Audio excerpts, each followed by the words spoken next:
I'm late. I had to stop by the Wax Museum again and give the finger to FDR. We know Al-Qaeda, Zawahiri is supporting the opposition in Syria. Are we supporting Al-Qaeda in Syria? Well, it's a proud day for America. And by God, we've kicked Vietnam syndrome once and for all. Thank you very, very much. I say it again, you've been had.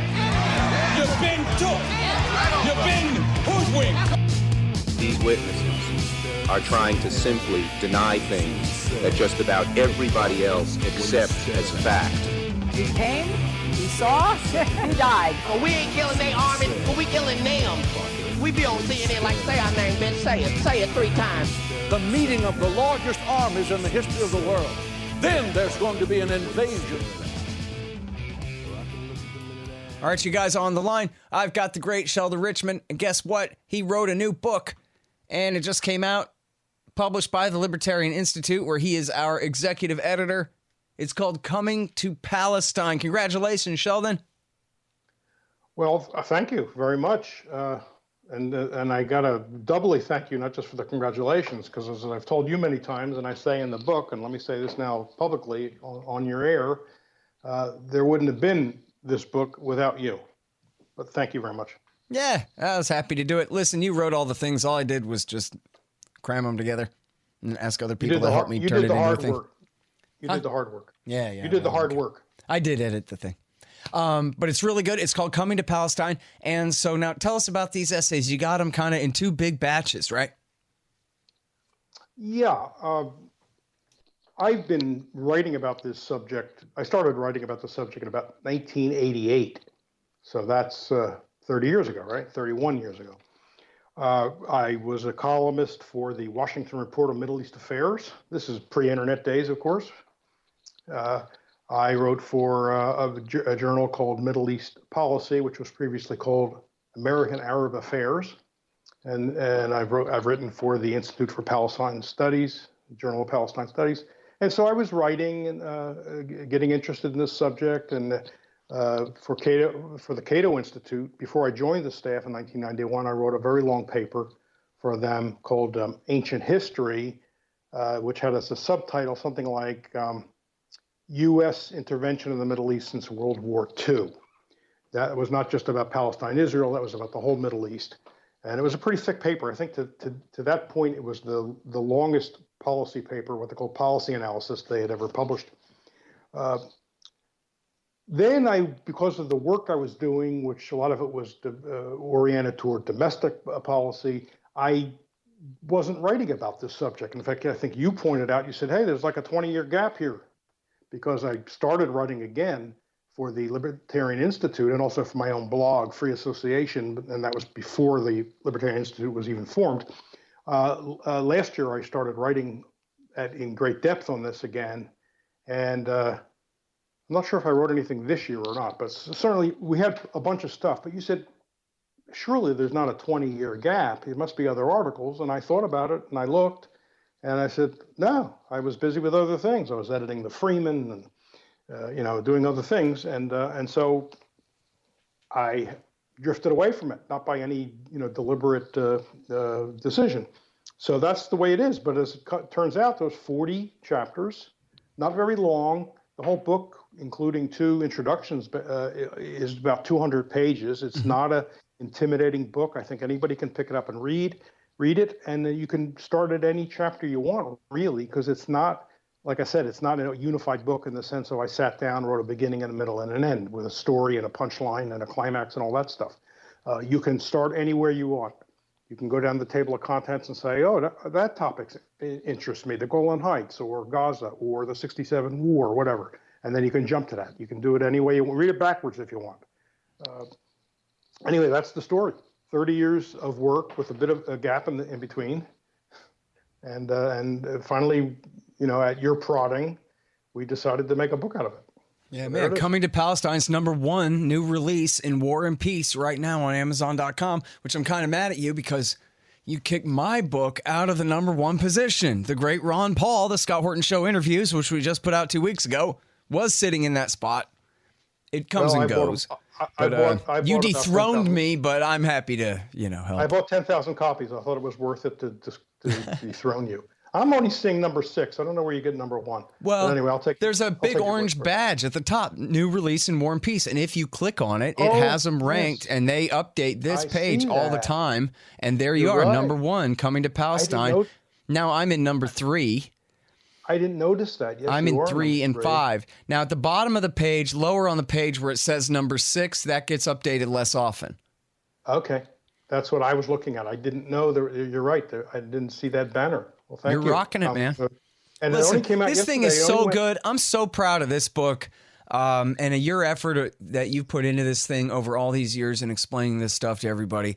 And, we had this talk the other day about being a secondhand dealer in ideas, and you're not claiming to be the PhD or the investigative journalist here, but you're surveying all of the most important work to put together the most important narrative here. So what is that all about anyway? Well, look, every one of these essays was written to, and this is the way I like to approach any issue, let's say I, ended up in an elevator with someone who was interested in the topic, but didn't know a lot about it and was just asking questions. I am addressing that person. So that's right. I don't use, I haven't used primary sources. I have not gone through the Israeli archives or Palestinian archives or the British archives regarding the mandate of Palestine after World War I. No, that's not what I've done. What I do is I read a lot in a wide area of the literature, books and papers and articles and all kinds of stuff like that. And then I try to synthesize it. I'll tell you about how I came to my point of view, but I approach it with a point of view. I'm not saying I don't have a point of view. I certainly do. But I be as fair as I possibly can, and people can judge and people can check other sources and to see how fair I've been. So that's what I'm presenting.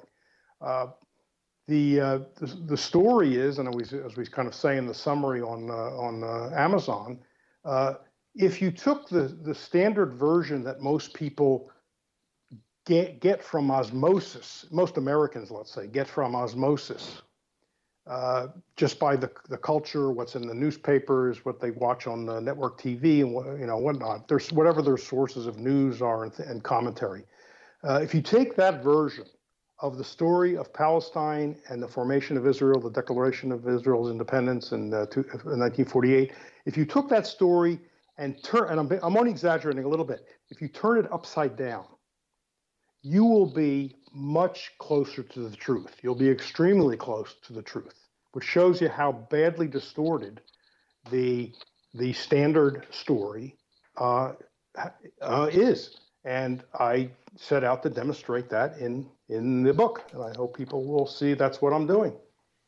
In other words, to sum it up then, if you could put the usual narrative and then yours in a couple sentences. The usual narrative is Israel is this tiny little sliver of land, is what my parents always told me, this tiny little sliver of land that Jews seeking refuge from Europe after World War II have settled and made bloom.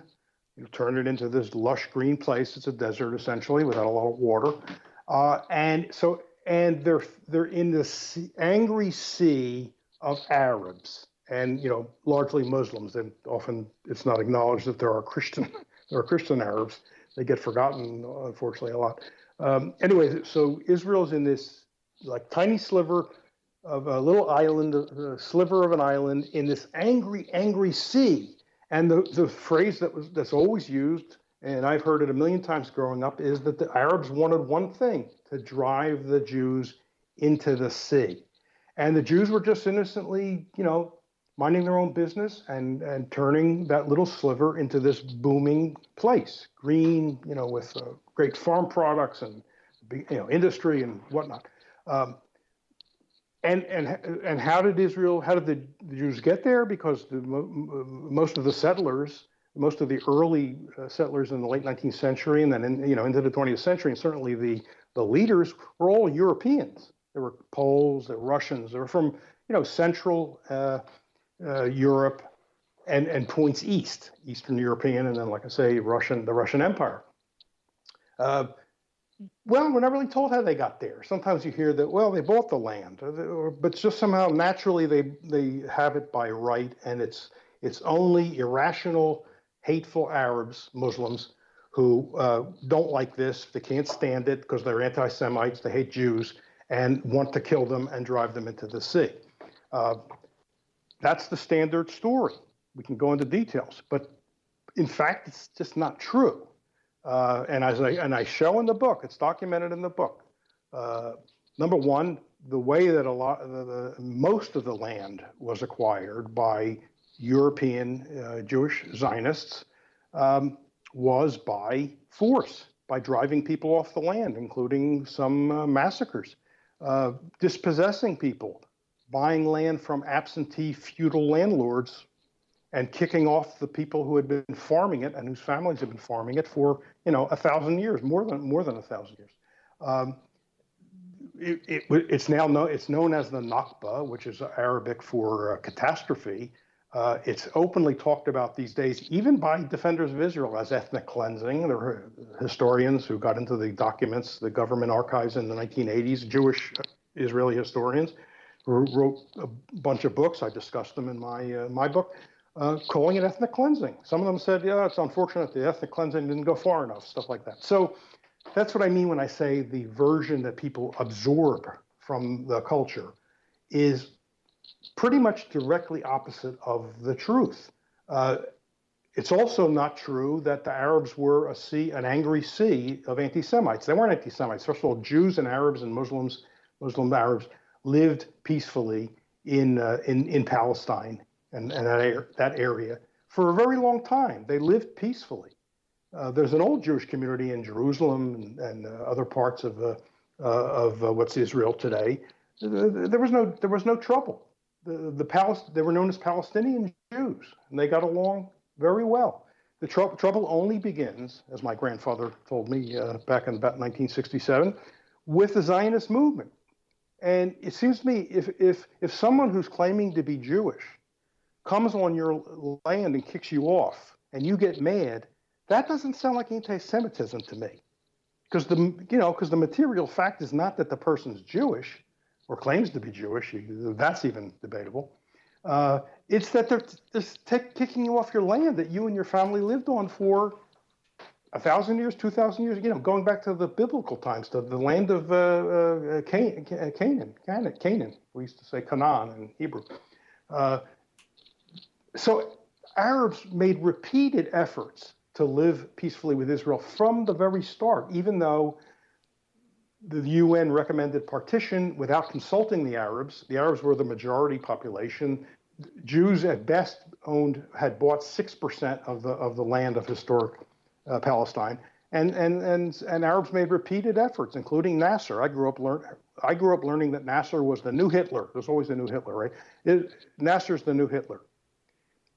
He was making repeated efforts, including using an American Quaker intermediary trying to make peace with Israel in the 50s, in the early 50s, pre-55. Well, Israel doesn't become a nation until 48.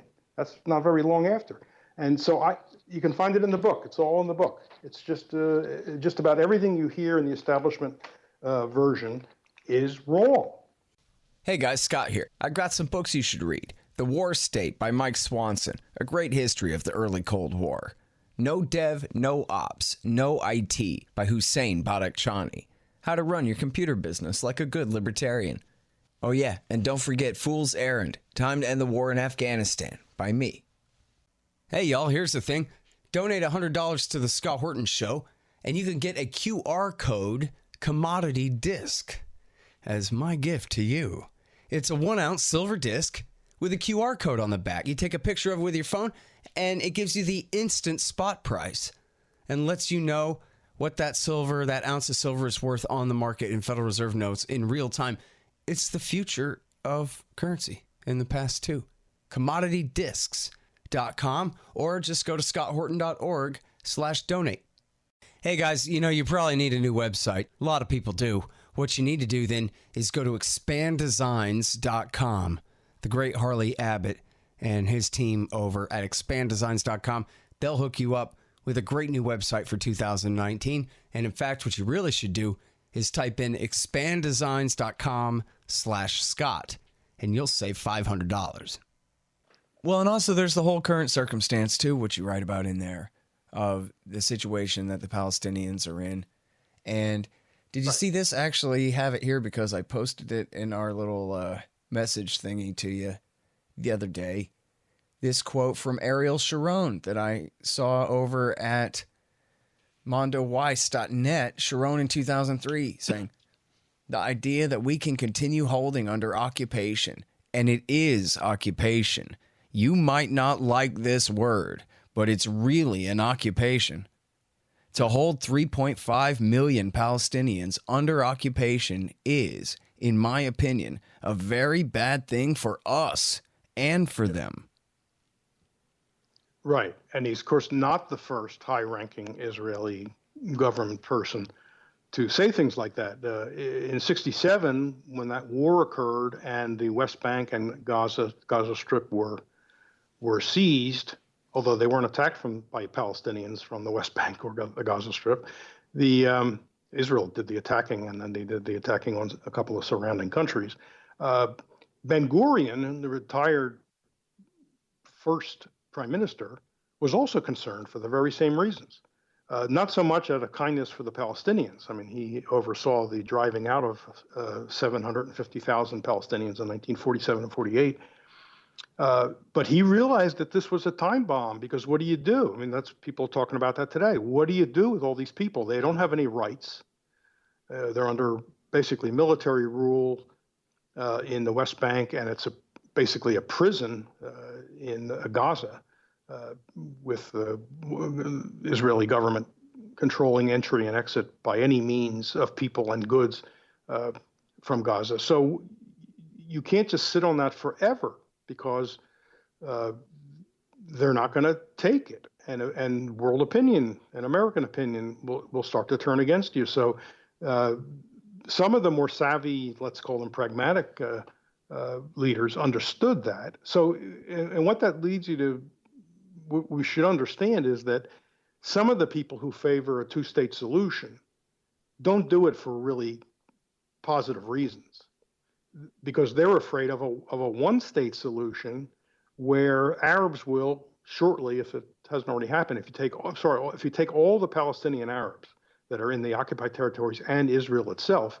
they'll outnumber the Jews. So if you have a truly liberal democratic society with equal rights for everybody, how can you call it a Jewish state if the Jews are in a minority and and religious law doesn't prevail? There's just secular. Especially if they invite all the refugees home. Well, then there's also those millions of refugees, who are in other countries, who some of them would want to come home. I don't know they all do, but some of them would want to come home. So it's a demographic time bomb, and some of the more pragmatic and savvy Israelis have understood that. Others are holding out hope that somehow they're going to come up with a way to transfer, close quote, the Palestinians out of the territories into neighboring countries, and that way the Jews can have those territories free of Arabs, of Palestinians. Yeah, they need that breathing room. Yeah, I mean, the question is, what do you do in the meantime? And I think the politicians have a real problem on their hands, because any way they move, they see a bad outcome. So, they couldn't transfer. It'd be very difficult for them to try to pull off a transfer today. The world, I don't think, would put up with it, and the Arab countries that would be expected to receive the Palestinians from this transfer would be protesting. Of course, the Palestinians themselves would protest. So they can't do that. But on the other hand, what can they do? William Crystal's about the only guy who I heard say on TV in the last year or so, oh, no, the status quo is a perfectly good option. I don't know why people say there's only two alternatives. No, the status quo is a third alternative, and it's perfectly practical. He's the only one I've ever heard say that. Maybe there are other people that believe that. But I don't know what he means by that. How can he think that that's a good long-term solution? Yeah, well, they're just kicking the can down the road, right? Like pulling out of Afghanistan. Yeah. No one wants to be the one. Well, and years ago I interviewed Noam Chomsky, and he emphasized what they call establishing facts on the ground. In other words, let all the politicians and all the TV cameras discuss whatever they want. And in the meantime, we will slowly annex the West Bank piece by piece, settlement by settlement, block by block. And then, again, at some point, kicking the can down the road. At some point, the Palestinians in the way are just going to disappear.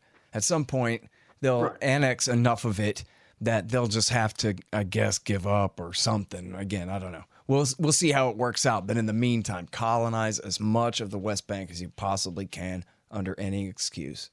And so, I mean, this idea, and not too fast to create a backlash, like you're warning. You know, the facts on the ground idea dates back to the very initial land grabs and establishment of Israel. They did it with the 47-48 offensive against the Palestinians. And when they declared independence in May of 48, they didn't declare their borders because, and this was, self-conscious on Ben Gurion and the parts of the others, they didn't want to commit themselves. They thought they could get more. They, even during the armistice or the ceasefire, they kept encroaching in Golan and other places. In 67, they grabbed the rest of it. They grabbed the West Bank and Gaza, and they built settlements. And even in the Golan, they built settlements. They said they needed the Golan for a security buffer, and what they do, they built settlements there. Well, what kind of security buffer if you're putting civilians there? So the idea was, no, once it's established, the world is not going to make us take them out. And that's been the thinking. Get the fact established on the ground. And, when they talk about the negotiations with the Palestinians, the Israelis will often say, no preconditions, no preconditions.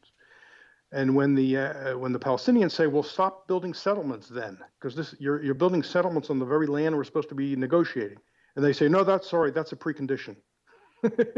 That's the precondition. No stopping settlements would be a precondition. But it's been compared many times to two people, going in on a pizza and sitting down, and while they begin to talk about how to divide up the pizza, the other guy is eating the pizza. So it's a mockery. They make a mockery of it. There's no real peace process. And besides, we don't need just a peace process. We need a peace and justice process, because the Israelis have always offered the most, stripped down thing. They can never demand too many concessions from the Palestinians. And every time they make an offer, it's the media in America and the American leaders and much of the world says how generous Israel has been. The Palestinians are never portrayed as generous, even though they've backed down. They've been willing to accept 22% of Palestine for their own second state, and that's never considered generous. When Arafat at some point decided, okay, there's not going to be one state. We'll recognize Israel and let us have the West Bank and Gaza. That's the 22%. Nobody called that generous. I mean, so the whole way that this is portrayed to the American public and beyond America is rigged against the Palestinians and in favor of the Israelis, because the Israelis are more Western. A lot of them who get on U.S. TV don't even have accents. A lot of them grew up in the United States. My cousin went to high school with Netanyahu, grew up in the U.S. Worked in business with Mitt Romney before going back to Israel. A lot of them have dual citizenship, so they can speak as if they're Americans. Then they put an Arab on who's got a heavy accent, and he's dark-skinned, and a lot of Americans are going to say, "Oh, yeah, that's those. They're terrorists. We know them. They're terrorists." Yeah, of course. As you were mentioning before, it's scarcely mentioned that a fifth of the Palestinians are Christians, and so that kind of would be, if it was part of the conversation, it would be a little bit of a gray area in this black and white, so to speak, sort of racist narrative where the Israeli Jews are whiter, so we prefer them to the Palestinians. Well, hey, but some of the Palestinians are Christians, like the super majority of the population of the United States. So does that change your mind at all? Or do they count as half a human or something? If an Arab is a Christian, what about that? When ISIS blows them up, Americans cry crocodile tears, even though it's their anti-Iran policy that led to it. But anyway, they care when ISIS is killing Christians. So what about when Israeli Jews are doing it? Well, of course, they're not white either, the Christians, Palestinian Christians, because they're most recently Arab. But even, I mean, this is an issue I'll bring up quickly. We don't need to pursue it. We call them Arabs, and they're part Arab. But the fact is, the people who live in Palestine, the not the Europeans, but the non-Europeans who have been in Palestine have been in are the descendants of people who you can trace all the way back to, the early days. I'm talking about pre-Joshua conquering Canaan, because there were always people there. Now they got conquered by different people, and then people, new people would be there, and they would mix because people intermarry. That's what they end up doing. They intermarry. They have children, and so you have this amalgamation of a population that is really the descendants of many, many people who have passed through Palestine. And it's one of the essays in the beginning of the book, chapter 2 or 3, is depopulating Palestine and dehumanizing the Palestinians. Where, in fact, I quote some Israeli leader, I forget who it is now, who says Ben Gurion. I think I got it from Shlomo Sand. Well, yeah, I'll tell you. I'll mention that book in a second. But there's someone else who says something like, because it was a more current person, says something like, the Palestinians have the best claim to this land because they do go all the way back. Now, you mentioned Ben Gurion. True. In 1918, Ben Gurion, who would become 30 years later the first prime minister of Israel, along with Yitzhak Ben Zvi, who would become the second president of Israel. They have prime minister system, parliament system. They wrote a book. I believe it was never translated into English. It's available in Hebrew. I don't know if it's still in print, but it was in Hebrew. And that book argued that the Palestinian Arabs and the Palestinian Jews, in other words, the people that were already there, pre-Zionist movement, are descendants, according to Ben Gurion and Ben Zvi, are descendants of the original Israelites. And I didn't mention the Canaanites, but the original Israelites. Now, the reason they did that, their agenda, I mean, it was true, and Zvi was a historian. Ben Gurion wasn't, but Zvi actually had credentials in this area. The reason they wrote about it, it was true. That's one reason. But the reason, just because something's true, you don't have to write about it and promote it. The reason they promoted it was in 1918, they thought they could win the Palestinians over to the Zionist cause. They'd rather have a friendly population there than a hostile population. Obviously, it's easier. So that was the strategy. They said, hey, these are our brothers. Look at the names of towns. They sound like ancient names, that go back to the biblical times in the days of the kingdoms of Israel and Judah. It was very open to that. Mm-hmm.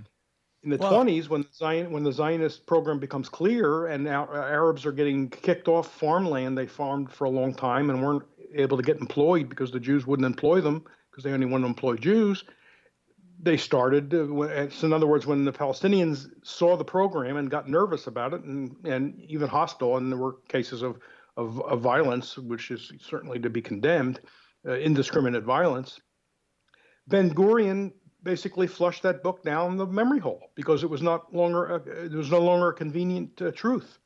They always said, okay, these people aren't going to be our allies, so let's stop talking about them as being our brethren, they're our distant relatives. Shlomo Sand's book, The Invention of the Jewish People, goes into this in great detail, and I quote him. I draw a huge amount on him because his work is extremely good, and it has withstood the criticism of hostile reviewers. Well, and this is not to give too much of your great new book away, but this is an important part of that where it's a revealing anecdote here, right? Where Shlomo Sand goes to, I forget which university there.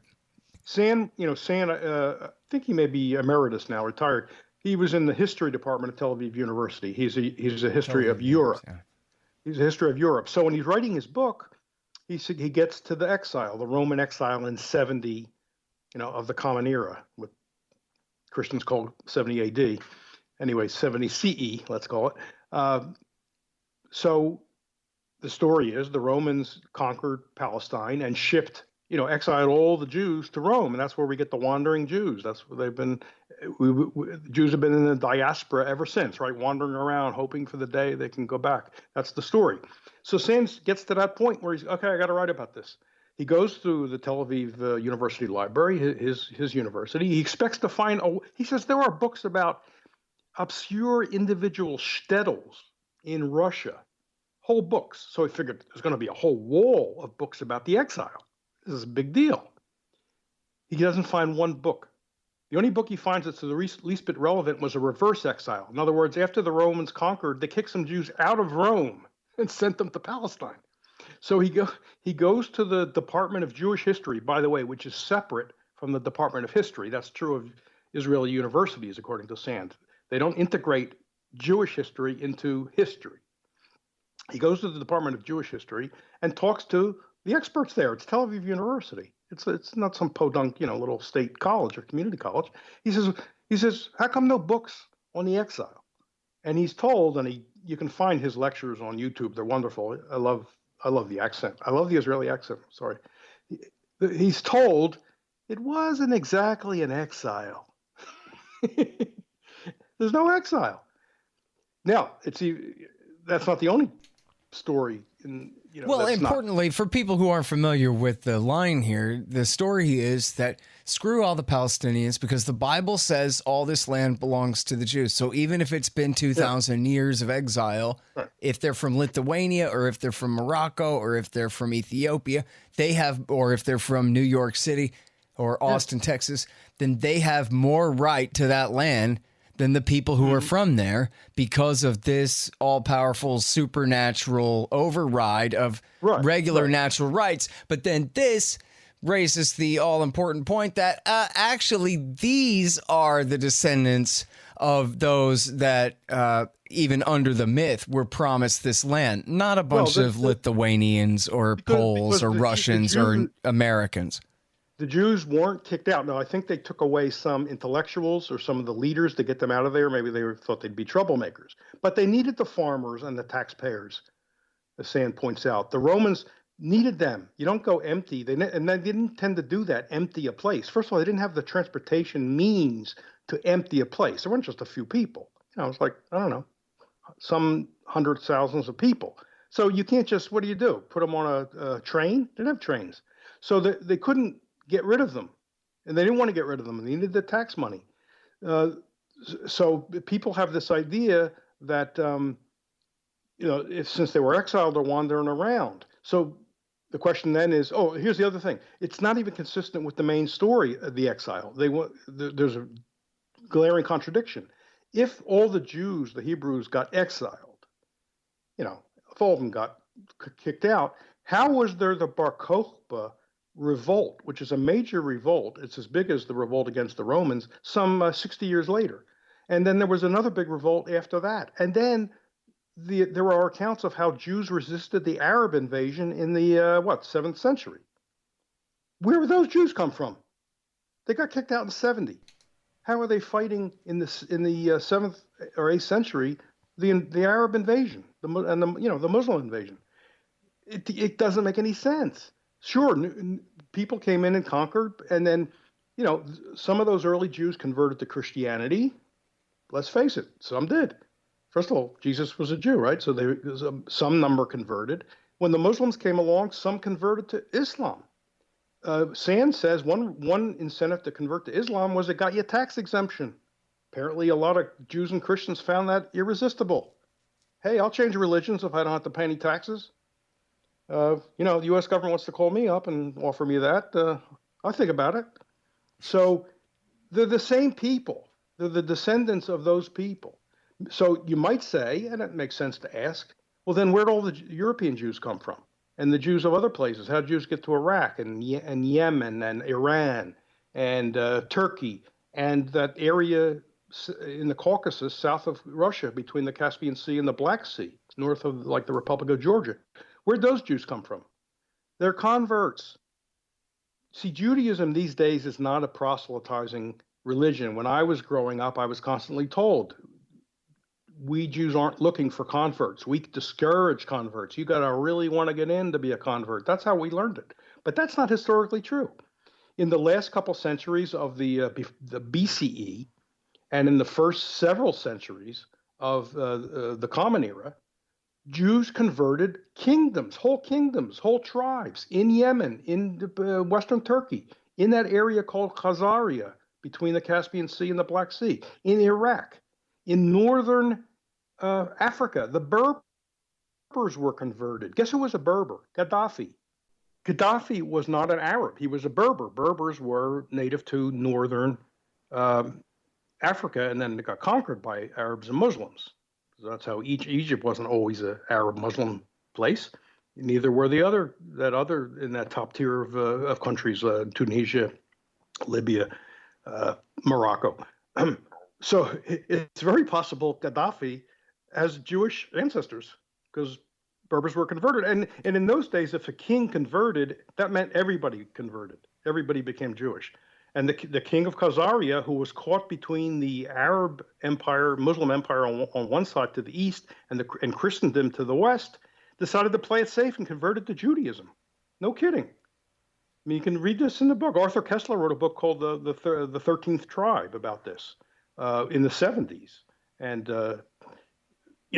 I'm sure we've learned a lot more since then, so it may not be correct in every detail. But this story about the Khazars, which was a large kingdom, was a powerful kingdom. I checked the major mainstream Jewish histories, many years ago, like the 80s. I went to a library of a Jewish day school and looked through the leading works of history, and they all talk about the Khazars having converted. These days it gets played down because it's a threat to the program, right? What you're saying is, hey, see, then those people moved west. The Khazars got driven. That kingdom fell when there was an invasion from the east, and those people fled westward. That's how you end up in the area of Germany and further points west. So that's a threatening story now to the Zionist program, because what you're saying is the Ashkenazi Jews can't trace blood back to Palestine. Well, and here's the thing, right, this is almost like arguing that Saddam doesn't really have weapons of mass destruction. So what if he does? You still don't have the right to start a war. And so it's sort of the same thing here, that even if they are descendants from their great to the 10th power grandma exile, doesn't mean they have the right to persecute anyone or steal anything. So all American, Italian immigrants have the right to invade Sicily and conquer it and drive everyone who still lives there off their land? That's crazy. That's certainly true, but I don't want to distract from this point, because I think it's a very important point, because it has driven the narrative. And, sure. When the Reform Jewish movement got going in the U.S. in the 1880s, they said, we no longer regard ourselves as a diaspora. They rejected this very idea of a diaspora. We no longer, look to the days when the laws of Aaron will be restored in Israel, as they put it, the laws of Aaron, Moses' brother. They rejected all of that. They took it out of the prayer books. That was the Reform movement. And the Reform movement was anti-Zionist from the get-go. It was being set up around the time that Herzl was getting his movement going. And there were Reform types as well as Orthodox. Most of the Orthodox had no time for Zionism. They thought it was terrible. When Herzl wanted to hold his first international meeting in Basel, not in Basel, Switzerland, in Munich, Germany, the rabbis rose up and insisted that they not be allowed to hold the meeting there. So he had to go to Basel, Switzerland. It was a very, very small minority movement. The Orthodox said it's counterfeit Judaism. They said, you're not Jews. We're supposed to wait for the Messiah. Who are you? You're atheist, secular, types who don't even observe. I mean, Herzl had a Christmas tree and didn't circumcise his son, and once proposed that the way to solve the Jewish question in Austria was to have all the Jews convert to Catholicism. The church wasn't crazy about that, so he moved on to Plan B, Zionism. That's the truth. And the Reform rejected it because they said, who cares? What happened in ancient Israel and Judah, longer than 2,000 years ago, shorter than 1,000 years BCE. That's roughly the date of the monarchy begins. He says, who cares what happened back then? Who cares? That law is not relevant anymore. That whole story is not relevant anymore, even if it's true. And doubt was cast on the veracity of it anyway. And archaeology has not supported that story at all. The archaeologists have been very cruel to the Bible, I have to say, the Old Testament and the New Testament too, but I haven't paid attention to that for this story. So that all falls apart. Now, you're right. You can say, even if all that were true, you can't 2,000 years later, or slightly less than 2,000 years later, say, we're back, get out of here. Because imagine, what if that happened everywhere? There's no way you can put that genie back in the bottle without creating a whole new set of injustices, which is what happened. If you look at 47 and 48, when 750,000 people are being driven off their land, with several hundred actually being slaughtered, men, women, and children, you can't put the toothpaste back in the tube. And that's where we are today. Yep. And as you're saying, the toothpaste in this case never really left the tube, so well, that's pretty hollow excuse on the part of the cavity creeps. You're right. You're right. Ultimately, you're right. It wouldn't justify it anyway, but it isn't true. And peoples, all peoples in creating peoples, and Sand emphasizes this in his book, are based on mythology. Italy is an example, right? Italy was once a bunch of city-states. They weren't Italy. Their languages were so different, a lot of times they couldn't understand each other. The dialects were so different. When Italy was united under, Garibaldi in the 19th century, they said, in fact, one of his aides says, okay, we have Italy, now we need Italians. Because the people didn't have Italian consciousness. They were from Sicily, or from Rome, or from, whatever the various areas are, city-states. But the politicians who want to consolidate their central power start creating, through mythology and storytelling and all that stuff, a national consciousness. And over time, it eventually works. You attach benefits to it, of course, too, state benefits. Well, the same thing. There's no single Jewish people. There are Jews of every race, every culture. And by culture, I mean music, food, language. What does a Yemeni Jew have in common with a Brooklyn Jew or even an Iranian Jew, aside from religious practices? Yeah, they have that in common, but they have nothing else in common. Would a Yemeni Jew be laughing at Woody Allen movie? Unless they already had a lot of exposure to Western humor and Western culture. Probably not, because that comes from Yiddish, the Yiddish culture to some extent. And Yiddish is not just a synonym for Jewish. Yiddish is a specific thing. Eastern Europe and, into Russia in the 19th century and into the 20th century. It's very specific. So, like I said, a Chinese, there are Jews in India. The Jews were converted in India and other places. Do you think they would understand, one of the stand-up comics in the Borscht Belt? They wouldn't. They don't have this, so they're not the same ethnicity, et cetera. It's not a bloodline. It's not a people in the sense of an ethnic group. It's only a people, as the Reform like to say, it's a worldwide religious community. Other than that, they're Americans, they're Yemenis, they're Iranians, they were Iraqis. There were a lot of Jews in Iraq. Well, here's the thing, though, right, is none of this matters if we were talking about a land without people, which is amazing that anyone ever got away with pushing that fable, that the eastern shore of the Mediterranean had yet to be settled in the 1940s, but hey. I heard that growing up. Yeah. Well, Eric Margulies tells the story. Eric Margulies' mom reported on what had happened in the Nakba and all the refugees in the West Bank and stuff. Yeah. And she was threatened, and Eric Margulies, as a young boy, they threatened his life. I don't know if it was the JDL or the equivalent back then or whatever, threatened to kill young Eric Margulies for his mom reporting that these Palestinians were real humans. They existed in time and space. You could find them if you went there. And Herzl knew it. Herzl sent emissaries to Palestine. And they came back and said, guess what? It's not a land without a people. But here's an important point I want to make. The reform movement, which really was centered in the U.S. There were some in Germany and Central Europe, but it didn't catch on the way it caught on in the United States. They would have been against Zionism even if it had truly been an empty land, because they thought the idea of a state of the Jewish people violated Judaism. They thought it was idolatry. Look how they worship. They're worshiping the land. Do they want the temple restored? You know, in those days, in biblical days, the temple was the only place you could go to sacrifice an animal for God. You couldn't do it somewhere else. I thought God was everywhere. The Reform throw that out altogether. So they wouldn't support a state movement, even if it truly had been an empty land, or if it was some island somewhere that there was not a single person on it.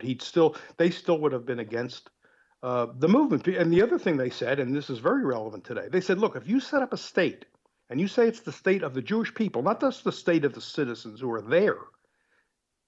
Again, let's assume it's even empty. It's empty. Some Jews go and say, okay, this is the Jewish state now. We represent not just us who live here, but all Jews. It's their homeland. The Reform said, you are going to jeopardize every Jew who's a citizen in every other country, because you're going to introduce the matter of loyalty, dual or even single, to the Jewish state. And they condemned that. But the Zionists thought that was fine, and they still do, right? Because the more afraid Jews are where they are, the more likely they are to just up and move to Israel. Yeah, but the Zionists want it both ways. They want dual loyalty. Maybe they even want single loyalty. I'll leave that open. But as soon as someone else says it, or even suggests it, like Omar or Tlaib, if you even get near that issue, then you're condemned as an anti-Semite. So if the Jews cash in on this loyalty issue, that's fine. Or the Zionists, I should say, because some Jews don't believe that. There's still a reform movement today. They're not really anti-Zionist, unfortunately. They lost that. But if a non-Jew in any way suggests that American Jews are also loyal to Israel, dual loyalty obviously also means, by the way, let's be strict, dual loyalty. Dual means two. So they're not saying these people aren't loyal to America, they're only loyal to Israel. If they're saying there's a dual loyalty, that means they're loyal to both. Well, but that's the Jewish Zionist position. You're supposed to be loyal to both. I grew up I went to Hebrew school. I didn't go, that was my full-time school, but twice a week after school and Sundays, I went to Hebrew school. The Israeli flag was in the classroom. The Israeli map was in the classroom. I learned to sing the Israeli national anthem, the Hatikva, in Hebrew school. What does that mean? And there's an Israeli national flag along with the American flag in every synagogue, in the temple, in the main sanctuary on either side of the platform. So there was always an American flag too. Don't get me wrong, but it was both. So why do some Zionists why are they so sensitive whenever a non-Jew brings up this issue of loyalty? That makes no sense. It's having it both ways. Yeah, well, because it just makes them sound disloyal, when after all, Israel's interests are entirely different than America's interests on almost everything. And so, they're worried about it looking like it is really one more than the other, and the other more than the one, the foreign country more than the land that they're from. They wouldn't concede that if you asked a really, strong American Zionist, what would you do if there was a conflict or even a war between Israel and the United States over something? The answer, I guarantee, will be that could never happen. There can't be such a difference. I heard it growing up, and you would hear it today, because they won't face that. There can't be a difference. We're committed to the same values. You know how Obama and Biden and all the others talk about how we march in lockstep. There's no light. You always use these phrases, right? There's no light between us. And they can't even conceive of it. Now, you and I both know, and I know there's a few of us around who know, that there's conflict. Netanyahu, the head of the Israeli government, wants to drag the U.S. into a war with Iran. That's not in the interest of the American people. Maybe in the interest of the military-industrial complex and some politicians, but it's not in the interest of regular people, regular Americans. But Netanyahu must think it's good for Israel. I don't know why he says it otherwise. It's good for his political career, maybe. It's good for something, according to Netanyahu, but we know it's not good for us, normal Americans. So there's a conflict. So you like supporting anti-war radio hosts. That makes sense. Here's how you can do that. Go to scotthorton.org/donate, and there's all kinds of options to do so and all kinds of different kickbacks at different levels. Of course, take PayPal, Patreon, and all different kinds of digital currencies and all of those sorts of things. And anybody who signs up by way of Patreon or PayPal to donate $5 a month to the show will automatically get keys to the Reddit room, my own private Reddit group that I have. Quite a few members now and lots of fun in there every day. So check out all about that at scotthorton.org/donate. And thanks. Yeah, well, I mean, in my lifetime, when I was young, anti-Semitism was essentially unheard of in my suburbs. Essentially it was all post-South Park and post-Iraq War II, which was spearheaded by the neoconservative movement, which is essentially the vanguard of the Zionist movement in America. And once they got control of the Pentagon and the national security apparatus as best as they could, the first thing they did was start a war against a country that never did anything to us, and which, by the way, ruined everything. And so that was probably the thing that did most to spur renewed anti-Semitism. It's sort of like, well, I mean, there's been a lot of kind of backsliding on racial issues in America, but I think really for a long time, I mean, honestly, I lived my whole life, I never heard adults calling people the N-word or using the J-word in a negative way against innocent folk and stuff like that. That kind of thing, But, I think the neoconservatives and the Israel lobby and the Zionist lobby in the United States has probably done more to re-engender that kind of anti-Semitism from my grandfather's era or something like that. Yeah. Not that he was an anti-Semite, but I just mean from the olden days. Then, there's nothing that has contributed to that more than the Zionist movement in America. And of course, invoking the name of all Jews as they do whatever they do and daring you to criticize them on penalty of being smeared as an anti-Semite. Right. And of course, bad conduct by Israel and support by American Jews of bad conduct by Israel certainly doesn't justify, the collectivist bigotry that anti-Semitism is, because they're blaming, every Jew for what some prominent Jews are doing or some powerful Jews are doing. That's not so to say, the whole group is manipulating the whole world, that's just nuts. But you're not really allowed to say, Norman Finkelstein brings this out in his book Beyond Chutzpah, and I talk about it a little bit in my book, and I cite him. You're not allowed to say that any animosity toward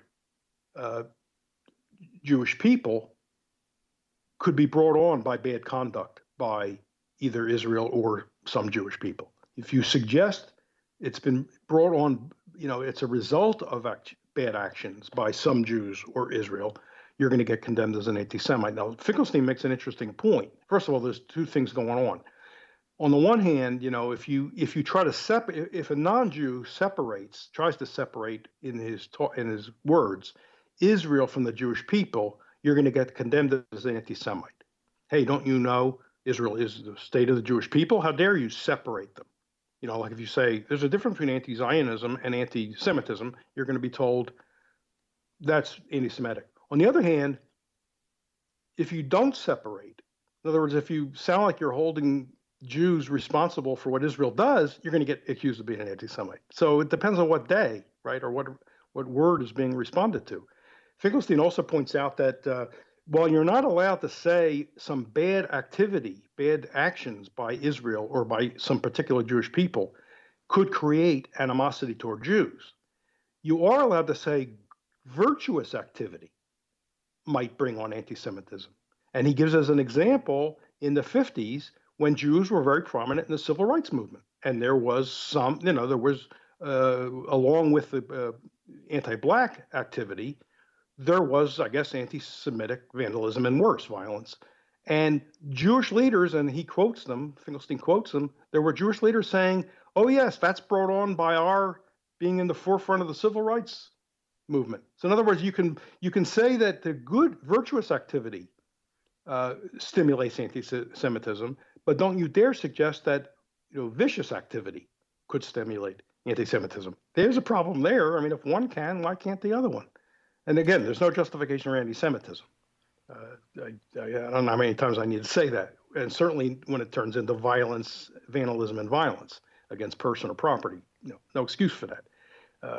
There was a very good article. I wish I could remember the author. I wasn't prepared for this on Armando Weiss just the last couple of weeks, and he had these days what's being said by people like Barry Weiss, who's a New York Times op-ed editor and sometimes writer, and people of that ilk who are promoting Zionism. They'll say, conceptually you can distinguish anti-Zionism from anti-Semitism, but in the real world, you can't. It doesn't really get separated. That's the line they want to take. They'll concede that, oh, sure, in concept, theoretically, you can see that it's two different things, but in any given individual, if a person's criticizing Israel, it's like Jeff Foxworthy. You probably are an anti-Semite, right? So the new thing is to say, while they say that, they make that distinction, theoretical distinction, Barry Weiss or somebody like that will say, but Israel is so much a part of Jewish identity that when you criticize Israel, you're attacking a Jew's identity. And that's wrong. That should not be done. In other words, it's like that snowflake, right? You need safe haven. What do they call that? We're on campus where you got to run to be safe. Yeah, when you criticize the North Jersey mob, you're hurting my feelings because I know somebody who's Sicilian, and... Well, now that wouldn't count because you only know somebody. But if you were Sicilian. So this author at Armando Weiss, it's a brilliant article, and I'll try to track it down if anybody wants to. You know what? Any honest observer can see that this is all just a Zionist playing with categories in order to try to make things something other than they are. There's no real wisdom there. There's no real argument there. What this writer shows very carefully, and it's a brilliant article. I wrote him and said, this is a brilliant article. He shows that all of this is clearly designed to inoculate Zionism and Israel from all criticism, because you can't even talk about it publicly because you're attacking a person's very core identity. Well, the real problem with that is that other than you and me and a few other libertarians who really prioritize this, the only people who are good on this are leftists. And a lot of them are Jewish. And their whole thing is they're essentially the inheritors of that very much Jewish, led and participated in civil rights movement that you talked about earlier. And they might be collectivists, but essentially they're left collectivists. So in other words, they're international collectivists who want to include everyone, rights for everyone. They're not exclusive collectivists saying our tribe over your tribe. They're saying, they're looking at the Palestinians and saying, well, these guys are getting stomped all over. That's unfair. It doesn't matter if you're Jewish or not. If you're a human being and they're human beings, then what's happening to them is wrong. Right. I mean, I go back to, the question is, what is Judaism? That's not a settled question. It ought to be a settled question. But I thought at the very base, before you get to anything else, it's monotheistic. And the whole idea of monotheism, I thought, was to say to the whole world, in other words, is universalism, right? Instead of tribes each having their own gods, which was and therefore codes of ethics, which only applied internally to that tribe. You could trash the next tribe, but be nice to the brothers in your own tribe. The whole idea, an appeal of monotheism was no. Each tribe doesn't have its own gods and its own code of ethics. There's one. Now, I'm an atheist, but this is the story, right? And it has merit to this extent. There's only one God for the whole world, for all people, and only one moral code for all the people. So you got to treat everybody the same. You got to be nice to everybody. Love, walk humbly. What's the famous statement by the prophet Micah? Walk humbly, practice mercy, walk humbly with God. That was supposed to apply to everybody, but Zionism threw that away. And this is the reform and the Orthodox criticism of Zionism. It's counterfeit Judaism. It's idolatry. You're worshiping a wall, a Western wall. What do you worship at a wall for? How's that different from the golden calf? Except it's made of stone rather than gold. I mean, if you're going to worship something, you might as well worship gold. What do you worship? You got to be there to be close to God. I thought God's everywhere. He only hangs out in Jerusalem. Doesn't make any sense. It's counterfeit, and the Orthodox and the Reformed said so. All right, now here's the deal. Let's end on the Palestinians again. Why this matters.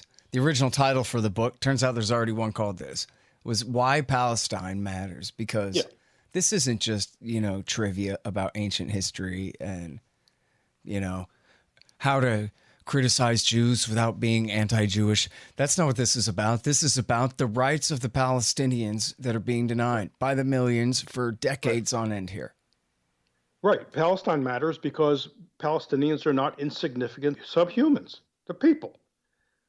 Now, the other side will say, "Oh, but there's people being oppressed everywhere. How can we only talk about Israel?" Well, people talk about, people on my side of things talk about, and you talk about oppression all over the place. Yeah, when this is coming right out of my paycheck, and it's done in my name, and their soldiers carry M16s and fly F-16s, and so it matters to America in a way that China's occupation of Tibet just doesn't. Sorry. Americans are forced enablers and financiers because of U.S. government policy, which has been solidly bipartisan on this issue.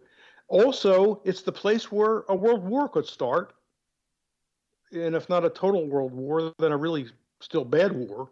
And it's a spark. It can be where the spark goes very easily. And so there are multiple reasons why this issue matters. And I don't have to take a back seat to that. Now, some people will say to me, "How can you say that? You have a Jewish background. How can you be doing that?" And I say, that's the reason. That's the reason.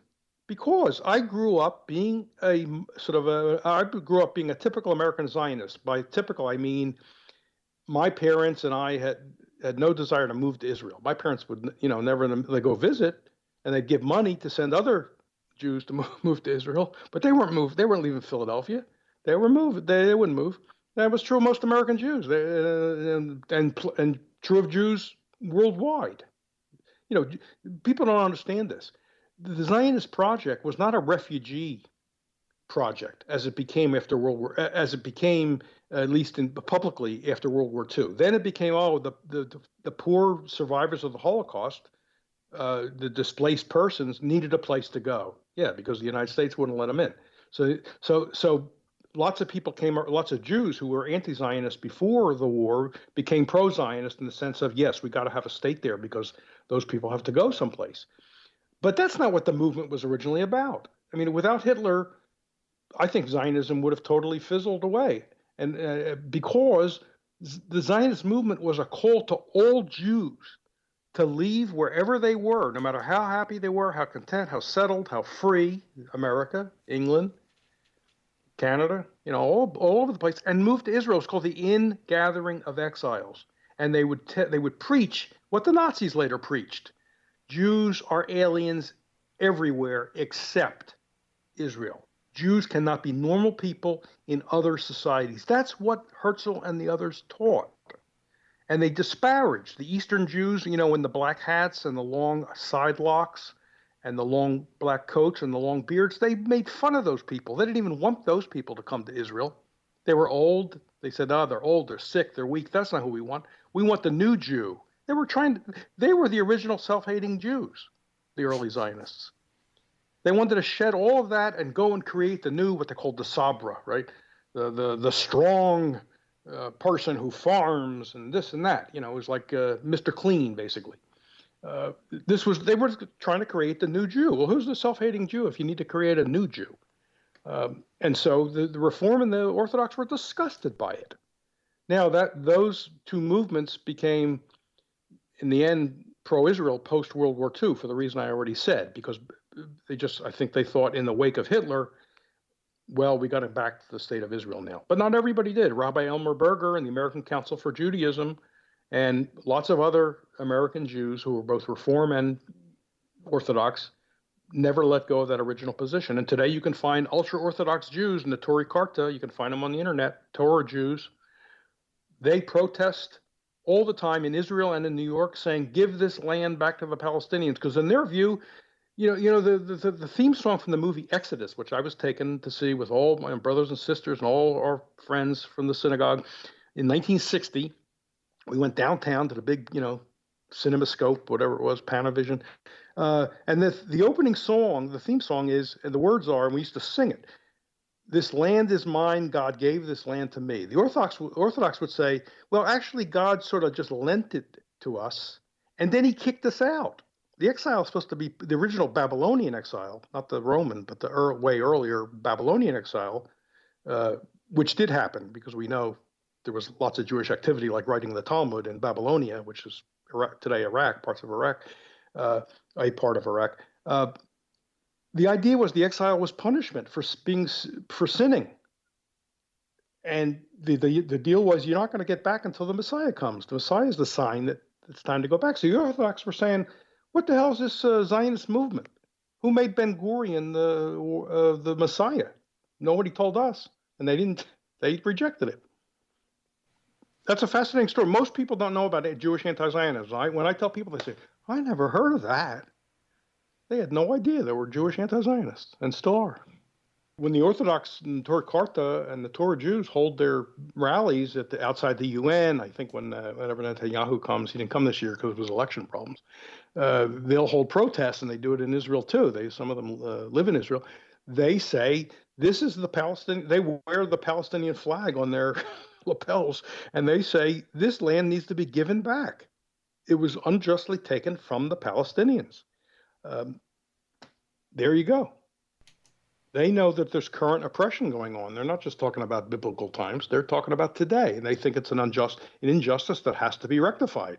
I don't know if that means they want all the European Jews to leave and come back home to America or wherever they started from, England or Germany or other places, or whether whether they want some kind of coexistence. I'm not sure what their entire program is. I'm not sure they have an entire program. But the point is, they know there's a core injustice in the founding of the state. And I want to correct one more thing because it's so widely misunderstood. And I thank you to Jeremy R. Hammond for this, because he wrote a nice little booklet about it. You can find it online for free, I'm pretty sure. It's called The Myth that the UN created Israel. Mm-hmm. The UN Security Council, the UN General Assembly did not partition, that's the word always used, right? Partition Palestine into a Jewish state and an Arab state or Palestinian state, which never came about. All the General Assembly did, number one, because for one good reason. The UN has no power to create states or to divide territories. Imagine a bunch of right-wing Americans claiming that the UN does have the power to decide who's a state and who's not at what time. Right. And the General Assembly, no less. But anyway. He amply quotes the bylaws. There's no power. So what did the General Assembly do? Yeah, there was a famous vote in November 47, which, by the way, the Soviet Union approved of, like the U.S. approved of. They're on the same side. About a partition, which gave like 57% to the Jews, who were 1/3 of the population and the best land, and the remainder to the 2/3 supermajority population of the non-Jewish communities, as the Balfour Declaration called it. Well, so what did the UN General Assembly do? It recommended partition. That's very different from partitioning. I can recommend the partition of anything. I can recommend we partition the moon into the side that has green cheese and the side that doesn't have green cheese. Great. You can recommend from now till the cows come home. But they couldn't partition. Israel unilaterally, about a year later, right after the British left, because they were running things after World War I, the Israelis, who had already been run, they weren't Israelis yet, they were still the Zionist militias, they were terrorist groups, really, Irgun and Stern Gang. They, after running about half of the 750,000 Palestinian Arabs off the land, declared independence. And then they ran the rest of the 750,000 out of the land. They just unilaterally declared independence. That's how Israel was formed. It was not created by the United Nations. Well, and even for people who know that, believe me, in this book, you'll see it's worse than you think. You get a pretty good handle on, who was stealing what in 1947 and 48. And, that only begins to touch on this thing. As you mentioned, there's 40 chapters in it and on all kinds of topics, but it's going to be really eye-opening, I think, for people. And the fact that it's written by you means a lot. And I think it's going to mean a lot for, staking the claim of what is the libertarian position on this complicated issue. You need to know this is the book. It's right here. It's Coming to Palestine by Sheldon Richman. It's on sale now, paperback and Kindle on Amazon. And, of course, find the link at libertarianinstitute.org. And you know what? I think I'll have you back, and we'll talk some more about this sometime soon. What do you think about that? You know where to find me. Good times. All right, you guys. I That's the never great sleep. Sheldon Richman. Coming to Palestine. What'd you say now? I said I never sleep. Oh, good. Well, and you have my show to listen to. I recorded 6 or 8 today, so that should work, including this one. So, yeah. Yeah, for all you insomniacs, scotthorton.org is to sign up for the podcast feed there. Coming to Palestine by Sheldon Richman. Brand new out. libertarianinstitute.org. Thanks again, man. Thank you. In every respect, thank you. All right, y'all. Thanks. Find me at libertarianinstitute.org, at scotthorton.org, antiwar.com, and reddit.com/Scott Horton Show. Oh, yeah, and read my book, Fool's Errand, Time to End the War in Afghanistan, at foolserrand.us.